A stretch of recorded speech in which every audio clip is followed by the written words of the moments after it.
Greetings, friends, and welcome to another episode of The Mistake Zone, your weekly dose of our lives and the mistakes within them. My name is Jaren Wade. Joining me, as always, one of my best friends in the whole wide world, Matt Alba. Hey, Matt. Yo. Matt? Yo. I'm back. Yay. Yo, you doing good? You doing good? Matt? You won't believe what happened. So, Oh no, what happened, Jared?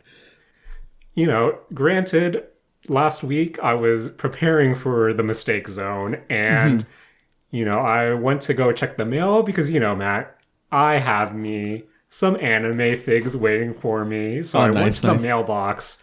Matt got my package, was skipping down the street, and all of a sudden, pretty sure a truck hit me. Oh no, and Jared. then I woke up, and Matt, I was in another world. Oh no, Jared, what world were you in? Matt, honestly, I just went on a work trip. Nice. For the week. Nice. But Good trip. Matt, good trip. During that trip, I listened to post that trip, I listened to some of my best friends talk about isekai and what they like, what they don't like about the genre. And Matt, good episode. Nice. I enjoyed it. There were parts where Matt, there were parts where I felt like I wanted to butt in with my needless opinion on things, but that's how it goes sometimes. That's how it goes sometimes. That's how you know it's a good podcast. Matt, I missed last week's episode just because I was fortunate enough to go on a work trip and I ended up in a Mexican resort for the week. Luckily, the weather was nice. Matt, it was good times. Nice. And I don't know about you, Matt, but I'm not a big swimmer, not a fan of going in the water. There were some traumatic times back when I was a youth, so to say, that have lingered in me since. And Matt, water, no go for me. Damn. But, all my friends who were also on the trip are really into swimming. But as someone who hasn't really seen my work friends in quite some time, I thought, you know what? I need to make the most out of this experience. Matt, I sent you that photo one of our friends took of us at a beach during sunset, us doing our classic anime jumping in the sky pose. That probably my favorite part of the trip. Nice. But as someone who wants to be, Matt, I reminded myself of our dog when I was on this trip. Okay. In that I wanted to be in the vicinity of my friends, but I didn't necessarily want to interact with my friends while they were swimming. Oh, okay. So, Matt, I know you've done some resorts before, and have you ever just been browsing the resort? Maybe you're on your way to the buffet. Maybe you're on your way to one of the attractions of said resort. And have you walked by a person, just hanging out in the lobby, hanging out on a pool chair, a beach chair, a hammock, just on their mobile device, just on their iPad? I mean, occasionally, yeah. Matt, what if that person was a 30-something playing their Steam Deck while trying to grind hollow Kier coins? Man, Jared, how's the Steam Deck in the sun? Is it still visible? Okay. Matt, luckily I found some good shade, but just for some reason I know I appreciated the whole trip, considering that there was I missed out on 20-30 centimeters of snow that our area got. And I just thought it was the most amusing thing where all my work friends are playing, yay, time of our lives in the water. And then I'm just to the side, whether it's by the pool, on the beach, in the hotel lobby, playing my Steam Deck. Nice. This is why I shouldn't go on trips. But yeah, it's okay. You gotta do the grinding in an exotic location. Matt, Mm-hmm. you know what really grinded me and my friends' gears is that there was actually my friends are still big on that Pokemon Go kick. Oh, nice. And Okay. they were out there getting, Latin American Pokemon. And the day after we left, there was a Pokemon event that let you get that bird with the Lucha Libre mask. Oh, yeah, yeah, yeah. Matt, my friends were mad when we got back and saw, wow, we missed out on all these Mexican Pokemon stop quests and this bird with the Lucha mask. But Mm-hmm. other than that, Matt, it was a good time, fun in the sun, with my Steam Deck. And I know while I was on that trip, I frantically messaged you asking, hey, can you gift me Stardew Valley? Because it's currently on a 24-hour sale and I don't have access to my Steam Guard to let me, make a purchase. Mm-hmm. So thank you for doing me the solid, Matt. I have yet to launch the game, Nice. but for reasons that will be apparent as we go on in this episode. But yeah, overall, it was a fun week. I really did enjoy just hanging with my coworkers in an environment that I honestly never expected us to be in. Just that vacation vibe with people that, we went from a work from home model to a hybrid model, and I just met team members that I haven't met in person before, which was the wildest thing, Matt. But Mm-hmm. Matt, Mm-hmm. as someone who has also partook in the resort life, Mm-hmm. one question I have for you. What's up? For the resorts you did visit, did they have a all you can eat buffet? Oh, yeah, yeah. Usually, if I'm doing a resort, I'll end up at an all-inclusive one. Yeah. Matt? Mm-hmm. 3 meals? 3 meals at the buffet? At the buffet, I usually actually don't do like 3 meals. I actually, Really? I more so do like several meals peppered throughout the day. I feel that, Matt. I feel that. Yeah. But yeah, overall, it was really a good time. And yeah, I maybe it's because when you're going to a new location, everyone tells you that, don't try to stick out as a tourist because a lot of local vendors will try to, take advantage of you. We actually had tour guides for some excursions going, hey, don't talk to the local shop vendors because, a bottle of tequila for me might be $40, but for you it might be 400. And, Uh-huh. you have all these kind of precautions people get like let on to you. And even when I did explore some of the different cities for some of the different excursions and shopping tours that we did, I think me, Matt, I'm super paranoid, but it was smooth sailing throughout. Really beautiful country. Ate some really good food because, Matt, honestly, you can't really do the buffet for 6 days in a row. So it was nice to get like some local cuisine out there, some food stalls with, fresh mango drinks or fresh coconut drinks. But yeah, Matt, Oh, that sounds pretty nice.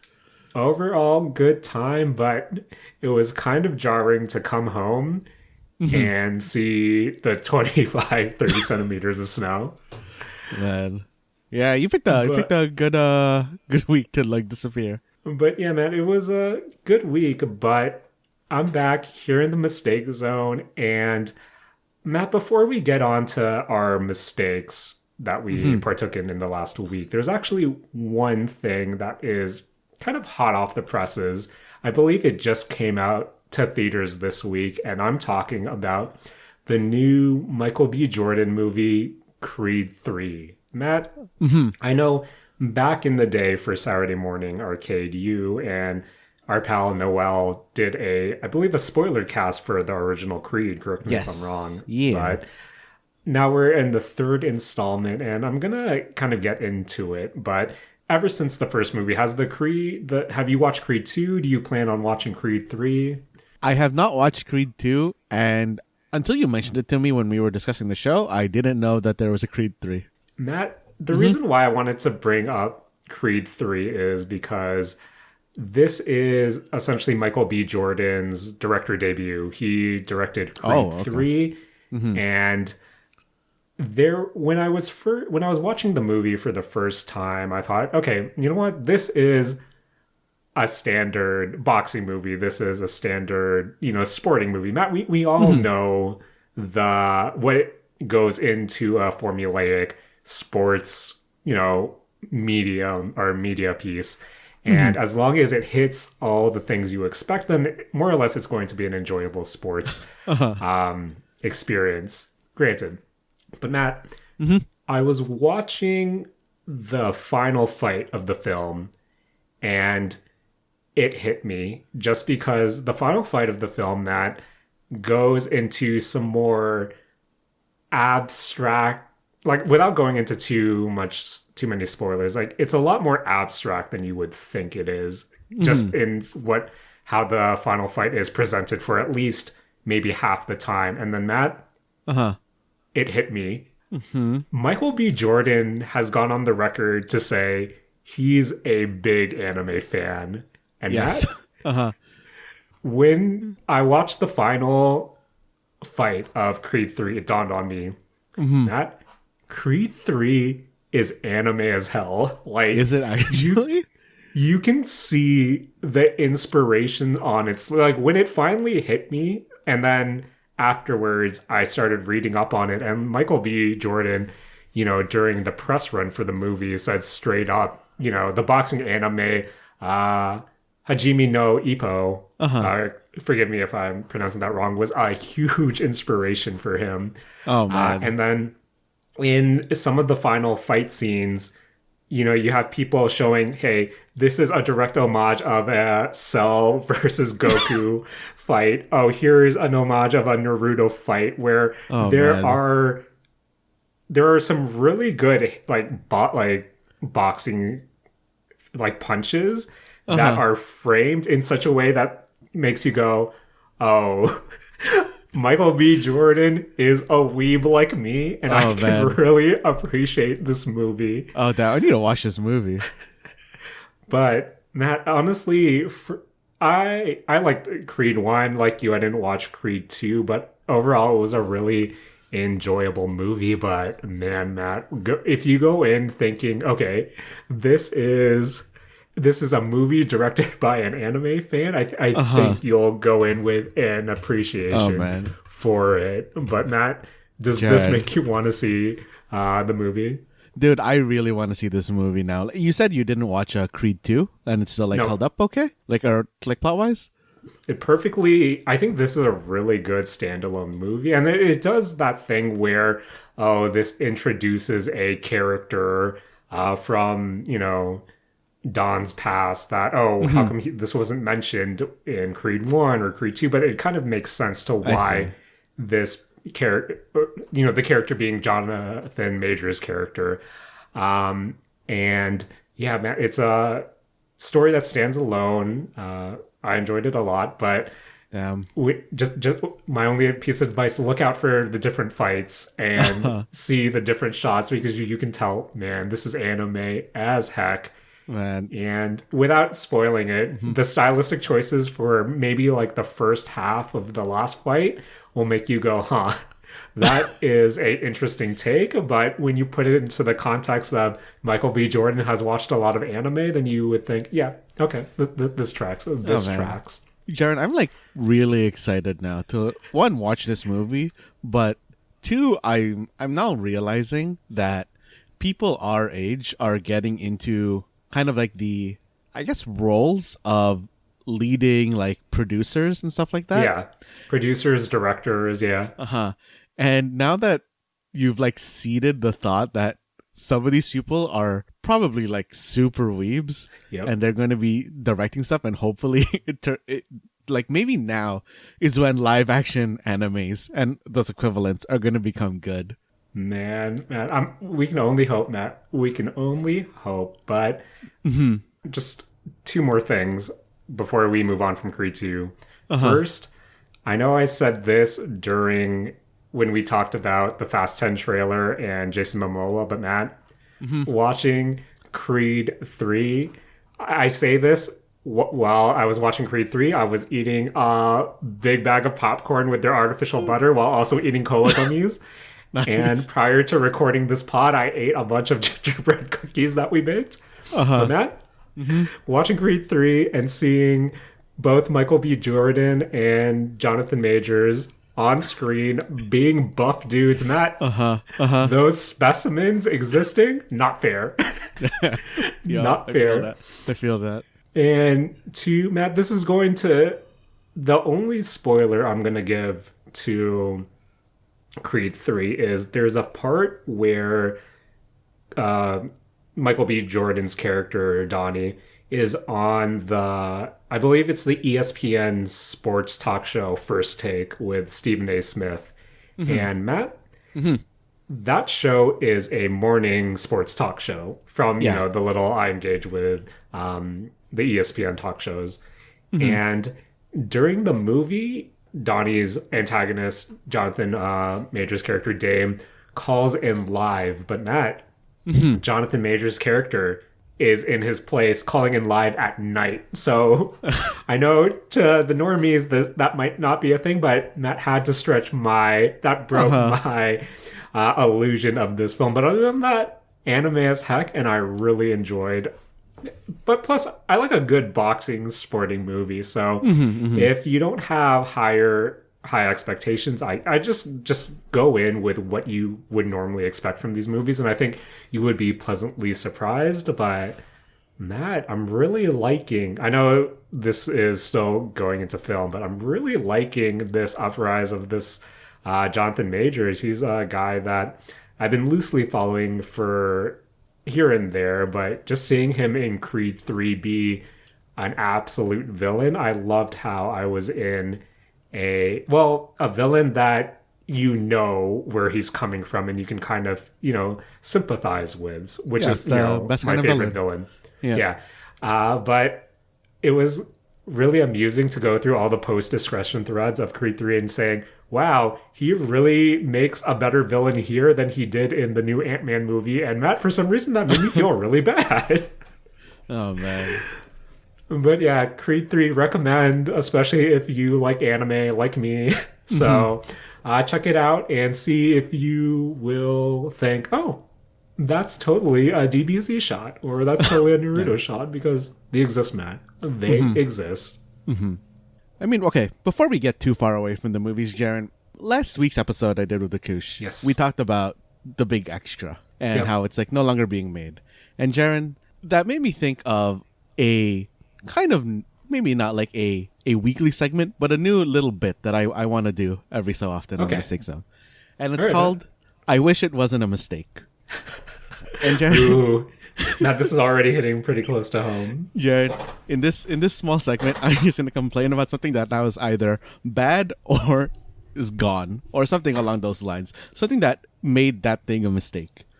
Okay. And Jaren, in this first edition of I Wish It Wasn't a Mistake, I want to talk about the Monster Hunter movie. Oh no, Matt.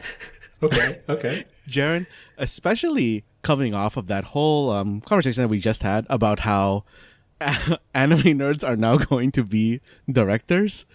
Yeah. I really wish that maybe Monster Hunter just like waited a decade for a weeb director, or like a really into the game director, because man, Jaren, me and Rakusha played Monster Hunter and we just ended up talking about the Monster Hunter movie, and it made me want to rewatch the Monster Hunter movie, because Jaren, the Monster Hunter movie in and of itself, I feel is like campy, but not campy enough to make it a good campy movie. And so Matt, when you talk about camp, what do you think is a telling sign that, okay, this movie's campy, but it's campy in the good direction, opposed to campy in the bad direction? Jared, I honestly think that my all-time like favorite kind of like bad campy movie that was like bad enough that it made it good for me was the Dead or Alive movie. I don't know if you remember that one. Yeah, I remember watching that with you and Julian in his living room. That was one of my favorite like campy movies, and I think it being super cheesy and them kind of like leaning into it like enough that you can kind of tell that they know that they're kind of like phoning it in. I think that's like where it gets good for me. So there's a bit of self-awareness that really adds to or makes camp good. Yeah. And I feel like Monster Hunter was like, I don't know, maybe like 70% of the way there, and it didn't make it the whole way.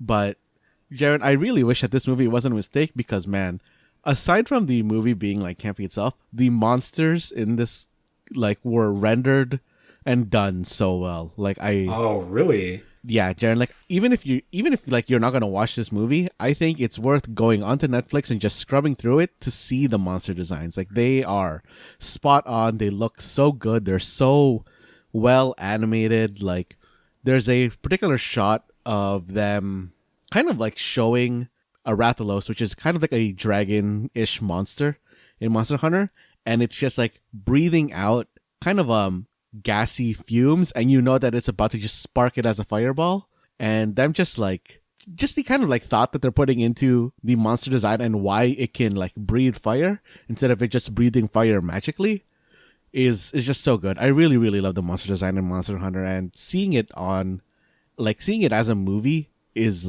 so good. Just like to see them that well rendered, and I feel like they put like a lot of money even into designing or animating these monsters, and I really really wish that this movie had done better so that there could have been a second one. I still think we're in this weird territory of video game movie, transitions, and for the most part, video games still haven't been able to stick the landing when it comes to their film counterpart. But kind of, as you said, Matt, going off the conversation with Creed and how moving forward we will have a lot more producers, we'll have a lot more directors, hopefully, that have that fondness for, if not the source material, but at least having a wide range of entertainment influences and experience that they can draw upon and have that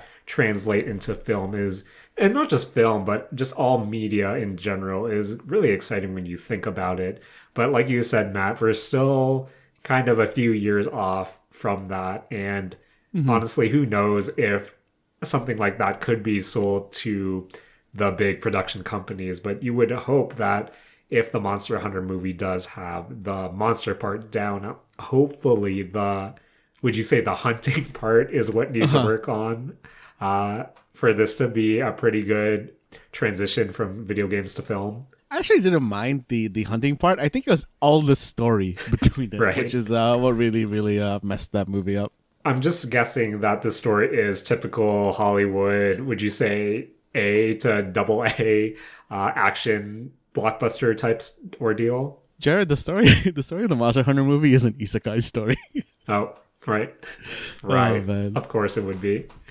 But Matt, do we see armor in the movie? Oh, you do. The armors that they Okay. made are actually like pretty good and like representative of some of the outfits that I've seen throughout the Monster Hunter like franchise.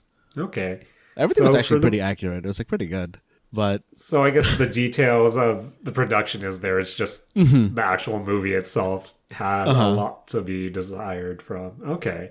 That's both surprising and not surprising at the same time for coming from me, for me describing it. But Matt, hopefully in the future, we'll see Monster Hunter be well represented in film. But any closing thoughts on the Monster Hunter film, Matt? I really wish that a second one would get made, but I don't think it's gonna happen. But it was nice to see some very iconic Monster Hunter monsters, very very like well rendered. At least you'll have that, Matt. At least you'll have that. So, Matt, speaking about Monster Hunter, there was some really exciting news for the Arknights community this past week with the new CN developer note. I believe it was their 27th one. But essentially, for a while now, Arknights announced that they would have a Capcom collaboration in the works. This is following the Ubisoft and Rainbow Six Siege collab that they did a year or two ago, where I believe it was 4 characters from the Rainbow Six universe were, surprise Matt, isekai'd into the world of Arknights.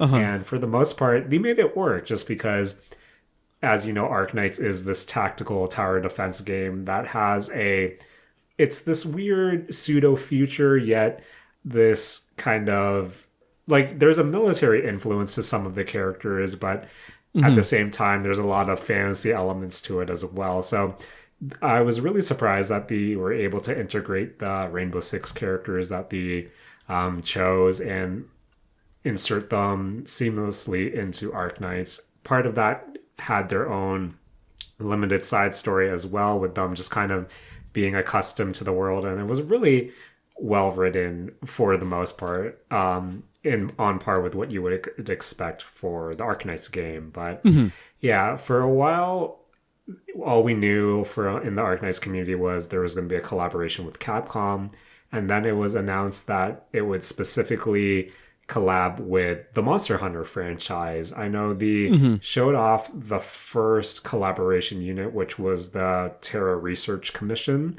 I believe it was Matt, please drop some Monster Hunter lore on me, but it was essentially the little cat companions that you have. Yes, the Palicos. Yeah. Yes. So essentially 3 of them would compose as one unit, and that was kind of all that we knew about the collaboration. But this past week, we finally got that fleshed out in that a new limited collab side story called Leaves Catching Fire will be coming to at least Arknights CN relatively soon, which means it should come to the EN global server around 7 or 8 months from now, hopefully. But yeah, this is, as we said, a collaboration with Capcom, specifically Monster Hunter. There will be new maps and a story alongside new operators, costumes, and furniture for the base that you can customize. So, as I said, the Terra Research Commission, they're the 1-star welfare operator, which you will get for free, but there will be a limited banner where you can pull the 5-star Musha Guard, Rathalos S. Noir Cornet, and the 6-star Executor Specialist, Kieran X. Yato. And essentially, these are Arknights characters who are wearing select Monster Hunter armor, Rathalos and Kieran. But similar to the Rainbow Six collaboration, the limited banner has a few. This is a special limited banner where if you haven't pulled the 6-star from your first 50 pulls, the chances of pulling one increase from 2% to 4%, and will keep accumulating by 2% until you pull the 6-star. In addition, you'll guarantee a copy of Kieran X Yato, and one only within 120 pulls if you haven't obtained her earlier. And similar to the Rainbow Six one, note that once the headhunting ends, you won't be able to pull these characters again, just because the Rainbow Six collab has yet to return to Arknights. So this is, again, a super limited banner, but it's a bit more friendly compared to the other limited banners that they had in the past. But Matt, when they announced that Noor and Yato were going to be the collab characters, I think this is the equivalent to the Arknights community of don't let your memes be dreams. Because, Matt, I know you dabble in the Arknights. Yeah. But specifically Noor and Yato, they are 2-star operators. So, they're I hate to say it, Matt, but they're the welfare operators you get when you start the game. They're 2 stars. You can't really level them up that fast. They look pretty generic for the most part, but specifically, I always liked how Noir looked. Yeah, Noir looks like a cool dude under a mask, in my opinion. He has the spiky hair. I mean, I guess Yato also had a mask as well, right? Yeah, or am I thinking of the wrong character? I think that's what's part of the memes, where both Noor and Yato, they wear masks. You don't know what they look like, and for the most part, they're pretty much no characters within the overall Arknights lore, to the point where you have a lot of people these characters have transcended into kind of meme territory, where you have like a lot of fan comics and community creations kind of giving us more from these characters. I think part in that with Yato Seiyu, she also does the voice of Miku in the Project Sekai game. So, that's part of where the fan favoritism kind of comes from as well. But yeah, to see the glow up that these two-star operators to go from a 2 stars to 5 stars, and of course the 6-star operators is actually pretty cool, Matt. And the community was abuzz when this happened, just because in the past we have seen. So these are considered alter characters, so alternate versions of existing characters who are kind of in the quote unquote future of Arknights. So while you might have base 2 stars, 3 stars, and in some cases 5-star characters, they're alters that you can roll. Eventually, these would be them after they're hardened in battle, after they have more experience. But yeah, this is the first time 2-star operators have been kind of upgraded in this way. And Matt, it was pretty exciting to see these Mimi characters become, actual characters, especially in their specific archetypes, their classes that these archetypes haven't necessarily been explored that much in the past. But that's kind of my take from the Arknights end. But Matt, from someone more versed in Monster Hunter, of course, Rathalos has to be represented in some way. But how do you feel seeing Rathalos and Kieran being the monster armor being chosen for this collab? I think it makes a lot of sense. Like Rathalos, of course, makes a lot of sense. That's basically the poster child of Monster Hunter. I'm surprised at Kieran, or not really like surprised, but like it makes sense to me, like seeing Kieran in here, because of just how like popular and interesting of a monster it is. I hate fighting it because Jaren, I always have problems fighting the smaller monsters in that game because that's usually associated with them being quick and speedy, and Kieran is also that and very spammy, so I don't like fighting it. But it makes a lot of sense, and it is like Kieran does have a very unique armor that is like very, very recognizable for like Monster Hunter fans. And I don't know, these are both actually very, very good, and I really want to roll for these now that I see them. Are you gonna be saving up for the next 7-8 months before these banners come out? Yeah, I guess I am. John, I think these will be my like goal for Arknights. Okay, they're really cool looking units too, and oh man, I'm really excited for this collaboration to come through. Just because, again, they're gonna have new maps and a new story, so I'm really interested to see how the story gets integrated. Just because, of course, with Arknights and the different species that exist in it, like it wouldn't be surprising that these monsters like I don't think you need the isekai story that the Rainbow Six characters needed, just because technically humans don't exist in the Arknights world. But in terms of just monsters, I'm really curious to see how they're integrated. Plus, since then we've had a lot of different kind of boss encounters with the special Arknights event stages where you are fighting giant dragons or giant plant monsters that do take up a good chunk of the screen. So I'm really curious to see if we'd actually get to fight Rathalos as, during these events, or if we actually get to fight Kieran. So I think that's really what I'm most interested in seeing once it does hit and CN relatively soon. And then, saving up for the collab in 7 to 8 months, even though as an Arknights player, Matt, within those 7 to 8 months, there's going to be two other limited banners coming to the game. What are they? They're not collabs. They're just kind of characters. So I'm not sure if this means anything to you. We have a Texas Alter, as well as a new Dragon Sibling, are also coming to the game. And Matt, my premium currency funds are running a little light right now, I'm gonna, those monthly packages are looking pretty attractive right now, Matt. But yeah, Monster Hunter collab coming soon to CN, coming to hopefully global within 7 to 8 months, and I'm really excited just to hopefully pull for these units, Matt.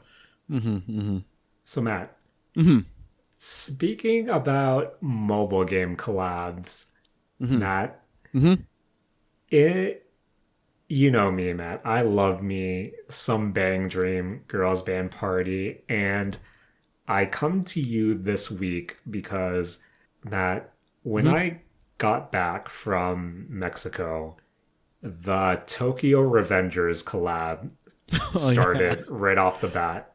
And Matt, I come to you. The event, at the time of recording, the event will end around Tuesday morning, 2 a.m. our time. So just a little under a day and a half till this event ends. And from when the event started, let's say Tuesday evening, I believe, and now it's Sunday evening, Matt, I have played roughly 450 rounds of Bang Dream. That is, I want to say, over 20 hours of it, just because I forgot to put in my screen tracking or screen time function on my iPad. But Matt, I'm once again trying to do a top 50 climb. I am hovering anywhere between 25 to 19 at any given moment. And the last time I did a top 50 climb was back when the Zombieland Saga collab, I think half a year ago or so. I think this was back in May, so almost a year ago. And if you want to kill any enthusiasm you have for a property you like, I think grinding to tier is the way to do it. Because Matt, before, I guess even like during me doing this grind, I was going to say, I think I'm playing Bang Dream at a, like, this is me. I'm currently in my Bang Dream prime, Matt. Just because, Matt, a little story I have during my Mexico trip is during, my downtime, sometimes you have to recharge your social battery. And then Matt, I went back to my resort room and I was playing Bang Dream, Matt. And as I said before, I think I'm playing at a level, the highest level of Bang Dream I am, just because I'm now consistently full comboing level 27 songs. I'm being able to do, all perfecting expert songs. I'm doing some level 28 songs more consistently as well. And for the longest time, there's a event type called live goals, where if you do a set number of the X missions, you'll get a special banner. And I've never been able to get those special banners for these type of events because I'll be able to do, like all the challenges except the final 4 challenges that always eluded me were full combo a level 28 song, complete a level 26 song with less than 20 greats, complete a level 27 song with less than 20 greats, and then complete a level 28 song with less than 30 greats. And Matt, I was able to do all of those in Mexico. And I remember this was the first time I've gotten the X banner. And Matt, I kid you not, I punched the air. I gave me a clap. I said, let's go. And then I went to dinner, Matt. I went to dinner and I made the mistake. Matt, speaking about our weekly mistakes, I wore the Adidas track jacket that my sister gave me for Christmas, left it in the restaurant, and Matt, that jacket's gone. No. I went to the Lost and Found every day. No one turned it in. Of course, no one's going to turn it in. But yeah, Matt, as I said, I feel like I'm playing Bang Dream at the highest level I have. And in the past week, after consistently grinding day in and day out, I don't want to play anymore, Matt. I don't want to play Bang Dream anymore. Yo, once you should peak, there's no point in going on anymore, man. But yeah, Matt, as I said, Tokyo Revengers collab, that means that there's a collab banner. And Matt, another thing that defeated me this week was there are 2 4-star units in this banner. Nothing defeats me more in a gacha where is when I have to hit the pity mark and then they grant me the selector because I wasn't able to roll both characters in 300 pulls. Damn. So, Matt, I'm out 300 pulls. My reserve is once again pretty low, and I'm kind of scared because the ReZero2 banner is right around the corner this summer because for the most part, I only pull on the limited collab banners because I just want all the collab units. But yeah, Matt, that's my mistake of the week. Just trying to grind out Bang Dream, and it's one of those things where sorry, Matt, for getting kind of philosophical on you, where a top 50, a top 100, and then likewise a top 10 event finish. I'll give a top 10 finish, that kind of being pretty impressive. But at the same time, it's not like this is this isn't like a skill based event, Matt. This is how long can you endure grinding, playing optimal songs and did you pay enough to get an optimal team? And do you have enough reserves for you to keep increasing your energy? And once you kind of use up all the energy that you've saved, do you have enough money to continuously buy energy for your finish? And this isn't me going out and having actual skill, just because this isn't the type of event where you're being graded on your overall score, where that means accuracy plays a part. This is how many times can you play this game? How many rounds can you play? And can you play enough to be in the event threshold where so it's one of those things where I just want a top 50 banner, but as the week progressed, all I kept thinking was, why am I doing this, Matt? Why am I putting myself through this gauntlet for a banner that means nothing? You got to show off the banner for the people who didn't get it, Jared.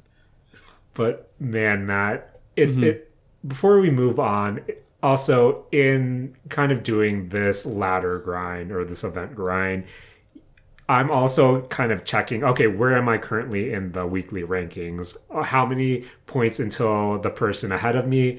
How many points after me? And then can I gauge where the top 50 cutoff is? One of the things I like about doing that, especially combined with the fact that I'm just playing an ungodly amount of Bang Dream, is that you start to recognize a lot of the different players also laddering with you consistently. And this is Bang Dream. There's no chat feature, but there's kind of there are stamps that you can send to each other, and then I feel like whenever I see a person that I'm laddering with, and then you recognize them or they recognize you, everyone's quick to spam this sticker that says, "It's you." And I don't know, Matt, there's this sense of community of, hey, we're in this personal hell together, and I see you. I see you also laddering. Good luck laddering. And another part of this communication without direct chats is, Matt, playing so much Bang Dream, it's, hey, we need to optimize our score because we're not in private rooms. Essentially, if you want to really crack the top 10, your best bet is to queue up with, a squad, a private room, 5 people, optimized teams, and then you keep picking either the first or second, meta song, because that gives you less amount of time, highest score, and all that jazz. But Matt, when you're in public room hell, there's the fact that, I know this guy's tiering. Let's all pick the same song so the chances of us selecting this meta song comes through. Because normally I have a selection of 5 meta songs that I just pick random when I choose a song. But Matt, whenever I see someone tiering with me, I pick the meta song just to show solidarity there. And Matt, I'm a broken man. I don't want to do this anymore. I have one more day for something that's totally meaningless. The banner gods weren't with me, but I'm still trucking, Matt. I'm still trucking to get my stupid event banner. You just gotta believe, man. You And just gotta believe. I want to shout out to this one guy also laddering. I was running into him a lot. He was also picking the meta song, so whenever I queue up with him, I pick the meta song too. Matt, I added him. He accepted my friend request. Saw that he was number 9 on the leaderboards, and I thought, damn. hey man, good for you. Good for you doing it in public rooms. Matt Damn. logged in today. Not in the top 10 anymore. Oh no. That's like. Shout out to that guy whose He'll name make I it back, believe. man. He'll make it back. Hopefully. That public room hell, Matt. That public room hell. But Matt, that is my Bang Dream update for the week. And I hope you know that I am a sad, sad individual. So Matt, before we move on, I have one more mobile game collaboration I need to talk about. Real quick, I promise. Okay. Matt, you and me, we have similar interests. You know, we're both degenerates. We like similar anime. We watch similar YouTube videos. And we browse similar subreddits, of course. And as a result, I'm pretty sure we've both been targeted by Nikke, Nikke, Goddess of Victory, or whatever it's called. Matt, I finally bit the bullet and downloaded the anime butt shooting mobile game. Because Matt, currently they have a Chainsaw Man collaboration where you can roll Power and Mikami in individual character banners. And Matt, in between my Bang Dream sessions, I've been downloading and re-rolling Nikke accounts just so I could get Makima and Power on my roster and then never touch this game again. And Matt, re-rolling is annoying just because it's one of those, okay, I need to do a salted account where every time I want to re-roll, I need to log out, create a new account, add plus number to my Gmail account. So it registers in-game as a new account, but to me it goes to the same address. Play the game, play quote unquote for 10 minutes, roll the banner to see if I get Makima, and if I don't, just start all over. Matt, the other day I was able to get 2 Makimas in my first roll and then 1 Power in my leftover rolls. You would think that would be good enough for me. But Matt, I looked up the Nikke Goddess of Victory tier lists, and now Matt, in my messed up degenerate brain, I want the SSS character Scarlet plus Makima plus Power, and now I'm re-rolling like crazy because Matt, that account I had, I have 2 Makimas, I have 1 Power.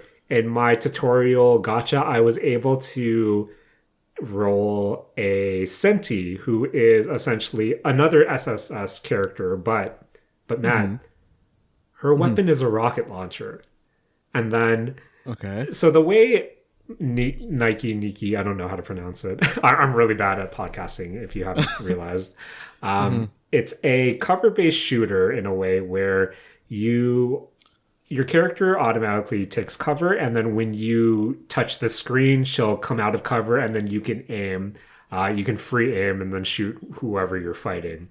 But the combat also has what's called a burst system, where each character has their own unique special, and you have level 1 characters with a level 1 burst. So you hit them, and when you activate that, you're able to go on to a level 2 character, and they have their own burst as well. And then when you activate that, you're able to go to a level 3 character. So I haven't really looked into it, but to me, it seems like your character squad should have at least 1 level 1 burst, because they're the one that's the skill that recharges the fast. 2 level 2 bursts, so you have options, and then 3 level 3 bursts, so you have options. And then that's just team building, Matt. That's just team building. Yeah. But then from there, each character has a weapon type. So you'll have rocket launchers, you'll have SMGs, you'll have shotguns, you'll have sniper rifles, you'll have ARs. Okay, makes sense.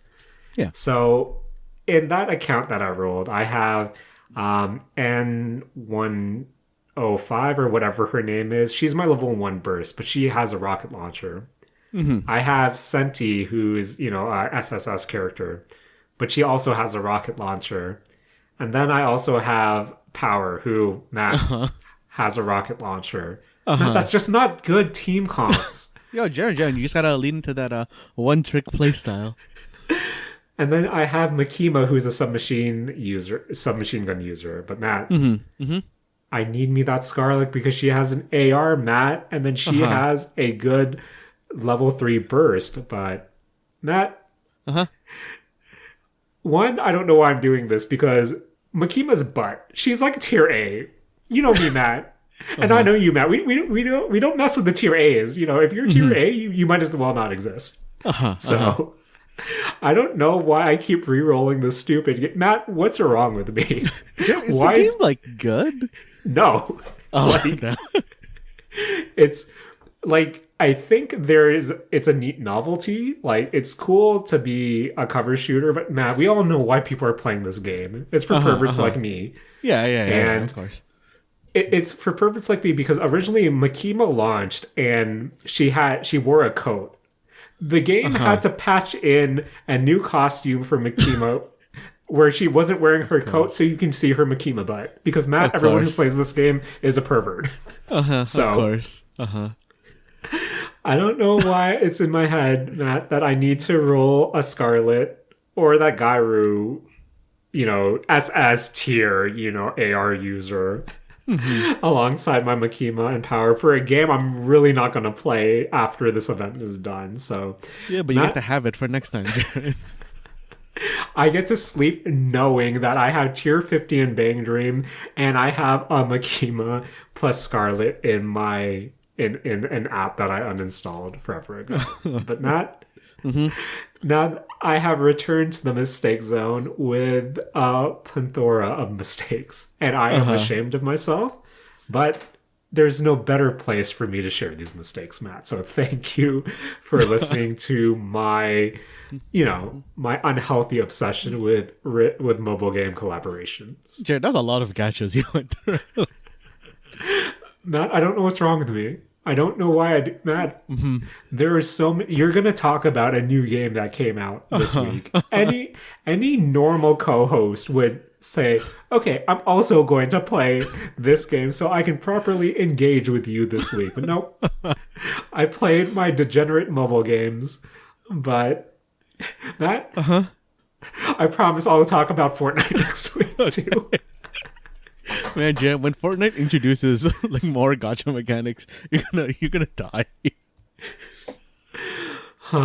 Matt, who says I'm not already dead? Oh man, I mean, to be fair, Jaren, the game that I am bringing to the show today is Wolong Fallen Dynasty, and I think that you wouldn't have enjoyed this game anyway. Okay, Matt, this is already off to a great start from my perspective, but. This is on Game Pass, correct? Yes, I am playing it on Game Pass right now. Okay, and I'm guessing you're playing on the PC. And before you kind of introduced the game because I know next to nothing about this game. I think the pressing thing to discuss is Matt. All I know about this game is that the PC performance is not good. How has the PC experience been for you? For the most part, it's actually been okay. For me, any issues are either when I start the game, I run into an issue where it'll just freeze on startup. So I'll have to close and restart it. Okay. And the other issue that I'm running into is that sometimes I'll get a texture flicker in a really weird way where, because usually it'll just when I get texture flickers in other games, it'll just make the object appear and then disappear. It's very minor. But the weird thing in this game for me is that it flashes white, which is very, very distracting. Yeah, that's actually pretty weird. But other than that, the game is like pretty okay for me. I know that the CPU I have is like very, very much under the like minimum specs, but it's still like Oh, okay. running okay for me. Like I think it's like running like perfectly fine, other than like those things that I'm talking about. I feel like I'm pretty lucky when it comes to PC games running poorly, because I always seem to like be okay. I was gonna ask, like, in terms of what you have brought to the mistake zone, I feel like you, I don't know if this is unlucky or not, but you kind of dabble in a lot of games that might be technically challenged at the time of you playing it. So before you go into this game, Matt, where does this rank alongside, say, a Saints Row, alongside a Pokemon Violet and Scarlet? Like, where does Wulong rate in your kind of tech, being able to handle it? It's definitely above Pokemon Violet. I don't remember, like, I remember Saints Row just playing poorly. I don't remember it actually being technically bad. So I think like it's probably it has to like be between those two, but I don't know. For me, the technical issues are pretty minor. They're things that I'm like okay with, like overlooking. I think one of the ones that I read that is that I think is like probably pretty bad for this type of game is I read that some people are having slowdown. Oh, okay. Which is like very, very concerning, where the game basically just runs in slow motion. And leading off from that, the reason, Jaren, that I think you wouldn't like this game, Jaren, is that this is a game that revolves heavily around a parry counter system. Cool. So Matt, tell me about this game I'm never going to play. Jaren, I really like the atmosphere surrounding this game. This is a Chinese fantasy game that takes place during the Three Kingdoms era. Like, so it has that kind of feudal Chinese theming to it. It has kind of like, it ties into the way that like Chinese like myth or fantasy kind of ties their, I guess, like mechanics, for lack of a better word, into like the fire, water, metal, air, earth like kind of system, that kind of nature elements type thing. The five elements, right? So the basic story, from what I can grasp, is that you're just like basically a chosen one during the Three Kingdoms, and it's your job to kind of just like turn the war in the favor that like you want to turn it in. This game is I guess like a Souls-like, probably more so leaning towards Sekiro, because it is a lot faster paced. I guess just like Sekiro, it's leaning more into an Asian theming, and it is very counter heavy. And Jaren, going into this game, I did not know that it was a counter heavy game. I just knew it was Souls-like. And in terms of the developer, this is from the team that developed Neo, correct? Yeah, it's by Koei Tecmo. Okay. Or Tecmo Koei. I never remember which way their name goes. But yeah, like it's by them. I actually didn't know that it was like a pseudo or spiritual successor to Neo. Because I actually didn't even know like which studio was doing it until I saw their logo. But I am generally enjoying the game. Jaren, I gotta say, there's a pretty decent character creator in here. I spent like, I don't know, maybe an hour or so in there, and then it crashed. And then I did it again. Oh, no, man. But it wasn't able to recover anything, or? No. It wasn't able to. But I guess I went through it again because I knew what I wanted the second time, so it was much faster. Right. But I know the game's like pretty good. It's a lot faster paced, I would say, than a Souls game. I kind of like the main system in this game that kind of drives all your fights against normal enemies and the boss enemies is the spirit system, which in essence is a fancy stamina gauge. But the way that it works is that it's a kind of a bar where you start in the middle.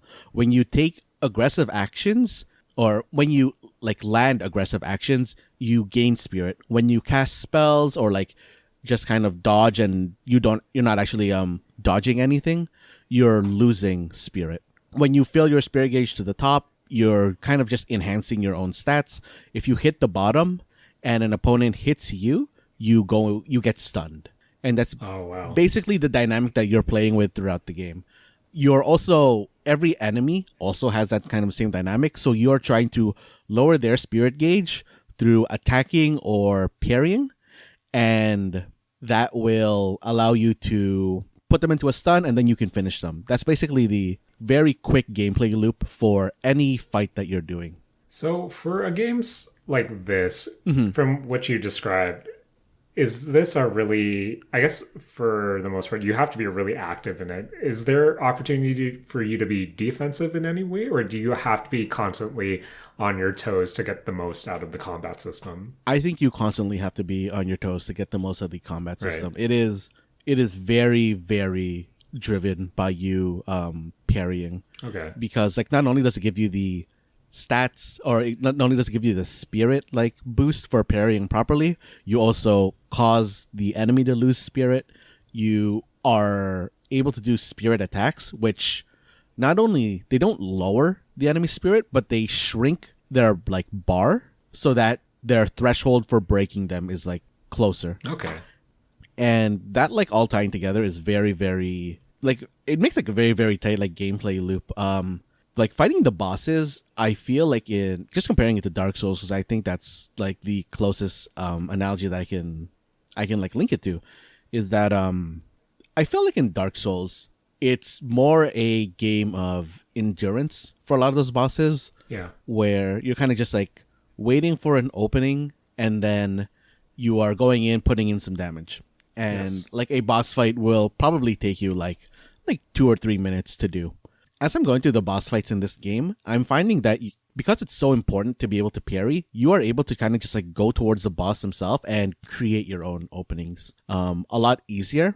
And with the spirit gauge system of you being able to kind of break their stance and do a huge amount of damage, the boss fights go really fast. Like when you're learning the fight, of course you're just going to die a lot, but I think that for the successful like boss kills that I've done, those fights are ones where I've reached the point where I can basically like perfectly parry them for any of their attack animations, Right. and the fight's done in like a minute. Oh, wow. And it feels really good once you're getting into it, but getting into it is really crappy.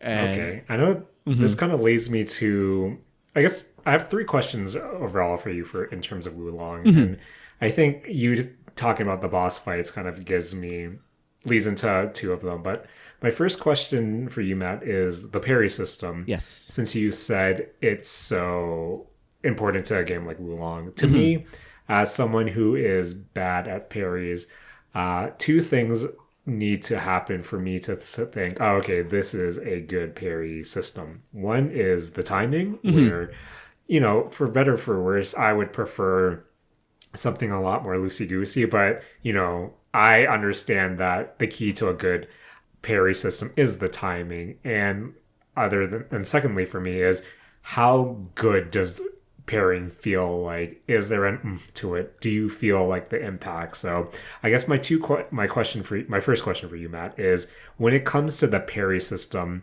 how's the timing? How does it feel? And where does it kind of rank within the different parry systems that you have experienced in the past?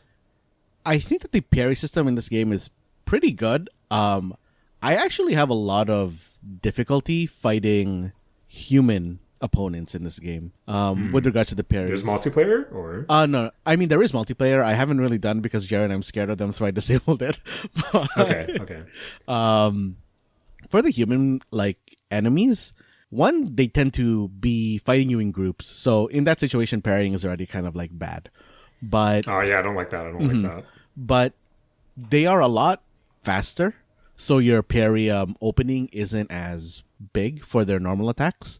I find for the monsters, they all tend to have some kind of like wind up, so it's a lot easier for me to fight them. Right. But like, I think the parry system is actually pretty fair. To be honest, Jaren, when I'm fighting kind of like the boss enemies, I usually hit a point where I realize I'm running around the ring too much, and it gets to the point where I actually just let go of the controller in my left hand so that I'm only using the parry button. And wow. Okay. For the most part, it's actually not bad. Like you can just kind of watch and then just hit the parry button whenever you need it. that trick falls apart later because at the start the enemies kind of go for an attack and then you can parry and then you're open to an attack or you're open to attack them. But later on, that whole theory falls apart because once you parry, they'll move away from you, so you have to like follow them to do your attack. And your attack like kind of matters a bit more there. But like it's overall, I think the parry system is pretty good. What was the second? What was the second question you had asked? How does it feel, Matt? Like, is there an impact to your parries, or like? I guess my example is from like the little of Sekiro that I played. Like Sekiro's parries feel really good. Oh yeah. But how's the factor of the parries in Wulong? It's really, really good. I really like it, Jared. It not only gives you a very satisfying like clanging sound for like your weapons like clanging against theirs. It also puts you into a really, I think, like depending on what you're parrying, it puts you into a kind of like cool animation where either you're just pushing them off with your own weapon, or you're kind of like doing a cool kind of like spin, and like you're ready to like follow up on them. Like it feels very, very good to parry. Like it's really, really nice. Now that you mention it, I think that's what really makes a good parry for me is you need a good clang. You need just a good sound effect to signify that you have successfully parried, and then you need a really good animation. I think a screen filter and effect, I can give or take. Rumble isn't necessarily, sometimes it could be distracting, but yeah, I think I agree. It really depends on that sound animation and just that sense of impact. So it's good to hear that Wulong does have it. But Matt, as we said, this is from the team that brought us Neo. And I guess my second question for you is, in terms of gameplay, what's the leveling up progression like? Like, does your character level? What's the, in say a Souls game, the punishment for dying is, losing your souls, losing your experience. Does that tie into Wulong as well? Or essentially, how do you level up in this game, and what is the punishment for failing? The leveling up in this game works a lot like a Souls game. You kill an enemy, they give you, I think this game is called like Glory or something like that. Okay. And then you kind of go to the equivalent of the bonfire, which are kind of like these like war flags, and then you can level up at them. Okay. It's a little bit more forgiving than Dark Souls, where you gain two types of, currency when you kill an enemy, where one is lost upon death and one isn't. Okay. So it's like it's pretty nice about that. The leveling system, Jaren, is very weird to me. It's a bit too abstract for me because the way that you level up is, or the way that you use your level ups is to level up elements. And it's like the same 5 elements that I mentioned before. And each of those elements like kind of ties to a specific, component of like your character's stats. Where it's like something like fire like increases your certain like melee weapon abilities and your ability to like gain more spirit from attacking or stuff like that. Whereas metal will increase your ability to, or decrease your like spirit cost when you're using wizardly abilities and stuff like that. And I kind of don't like it because it's a bit too abstract and I'm not really like sure what is a good place to be putting my stats. Right. All the weapons in the game actually tie towards the elements in the same way that Dark Souls weapons tie to stats, where like, the more earth element you have, the better like this spear is, for example. Yeah, so really what I've been doing is I found a weapon class that I like, which is kind of like the long two-handed spear, and I've just been putting in stats according to that weapon. Like it scales like best with earth and like a little bit with metal, so I've been doing earth and metal as my like primary leveling stats, for lack of a better word here. Right. I also wanted to do metal because, Jaren, that's where you get your magic. And of course, yeah. Jaren, you know me and I know you, and we're magic boys when it comes to we are magic boys. And Jaren, if it wasn't enough that this is a parry game, Jaren, the magic isn't strong in this game. Oh no. So It's a lot more the magic in this game is a lot more complementary instead of it being an alternate playstyle. It's kind of stuff like if you hit the opponent with this, it's more so going to debuff them instead of like killing them. Okay, right. Like it'll make them slower, or it will kind of like stagger them, or it'll just put a dot on them in general.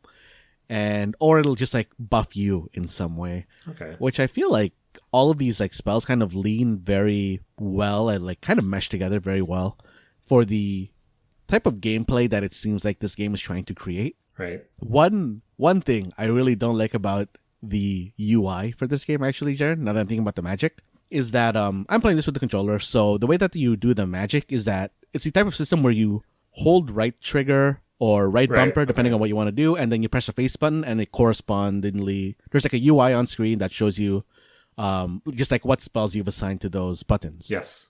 One thing that's really weird, and I hope that they fix, is that on the controller, on A and B, those are jump and dodge, respectively. And I decided that like I wanted to switch those because that's just a bit more comfortable for me.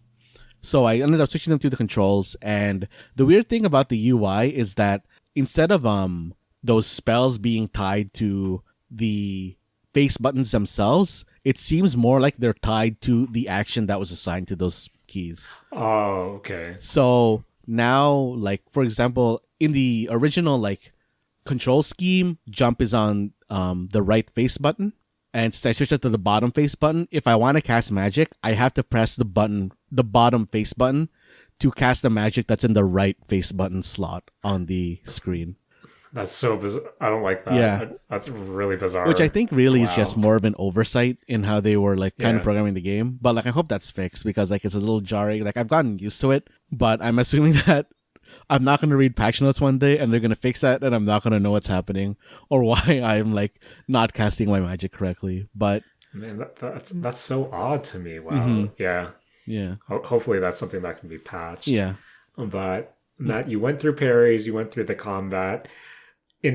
My final question for you before we kind of also further explore other elements of the game. Mm-hmm. How's the level design here? Is it an open world game? Is it instance based? Is it dungeon based? Like, is it something similar to Dark Souls, or what are we looking at in terms of its in-game world? It's Dark Souls-esque. Like it's not really. I wouldn't say it's an open world. The way that they kind of divide the game is that you're traveling between battlefields. Okay. So it's not really open world. It's kind of like you're in this one space and you kind of only have like one or two paths that you can go on, similar to like how Dark Souls was, where it's like I guess that's like a needed thing in this sort of game because they're also checkpointing you with the bonfire equivalents, right? So it's a lot harder to kind of like free roam in the same way that they did it in Elden Ring. So you're more so on a path. Okay. Of expected like encounters that the game designers are laying out. It's pretty good about kind of hidden path sort of things. You really have to keep an eye out on destructible environments because they tend to hide paths or like kind of like secrets behind there. Okay. But overall, like I like it. There's a lot of this game has a lot of verticality because you're able to like do a very short wall run.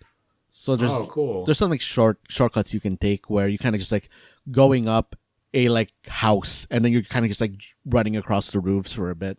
Like it's very nice about that. But overall, like I think the level design isn't anything to write home about. It's I think like pretty standard for a Souls-like game. But like one thing I guess actually that I haven't mentioned yet is that I really like that they went through the effort of putting in Chinese voice acting for this game. Oh, nice.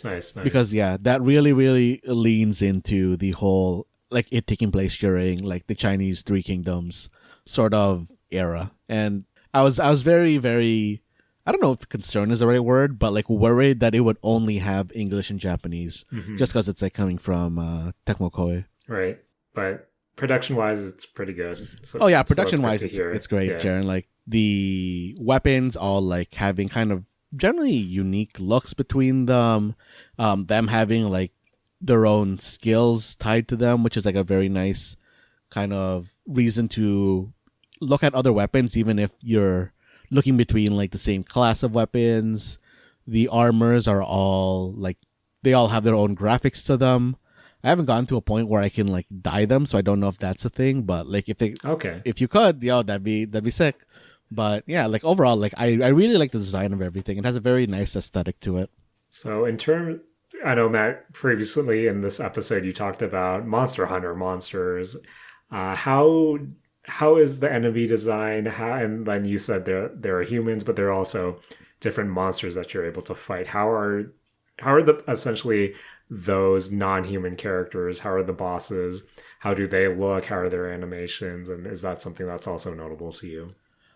They all look pretty like good to me. The monsters look like they're kind of just a lot of it's like to me looking very tiger based or monkey based so Okay. far. I I was don't know going if to that's ask, are they like humanoids or are they like different actual animals or creatures? yeah, like they're all very like animalistic in their look. I think that they're all like probably based on something that's within Chinese mythology.